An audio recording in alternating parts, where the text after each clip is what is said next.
सुप्रसिद्ध गायक सुरेश वाडकर आणखी अडचणीत येण्याची शक्यता आहे, कारण सुरेश वाडकर यांच्या आजीवसनच्या गुरुकुल संकुलाच्या शासकीय भूखंडावरती वाटप शर्तीचा भंग केल्याचा ठपका ठेवण्यात आलेला आहे। मुंबई उपनगर जिल्हाधिकाऱ्यांनी चौकशीअंती हा ठपका ठेवलेला आहे। आंतरराष्ट्रीय शाळेसाठी विनापरवानगी भाड्यावर जागा देणं, विनापरवानगी निवासी वापर करणं इत्यादी निरीक्षणं जिल्हाधिकाऱ्यांतर्फे निर्णयात नोंदवण्यात आलेली आहे। शर्तभंगाच्या अनुषंगाने पुढील कार्यवाहीसाठी योग्य तो आदेश देण्याची विनंती राज्य सरकारला करण्यात आलेली आहे। त्यामुळे आता सुरेश वाडकर यांच्या अडचणी वाढण्याची शक्यता आहे।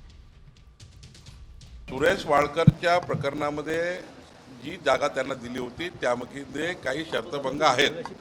ते शर्तभंग कायदेशीर करण्याकरता शासनाकडे प्रस्ताव आला आहे। शेवटी एखादा आपण भूखंड कुणाला देतो तेव्हा नियम अटी टाकून देतो आणि एखादा शर्तभंग झाला असेल त्यावर मग शासनाची त्या ठिकाणी भूमिका असतं की शर्तभंग रेग्युलाइज करायचा का काय करायचं।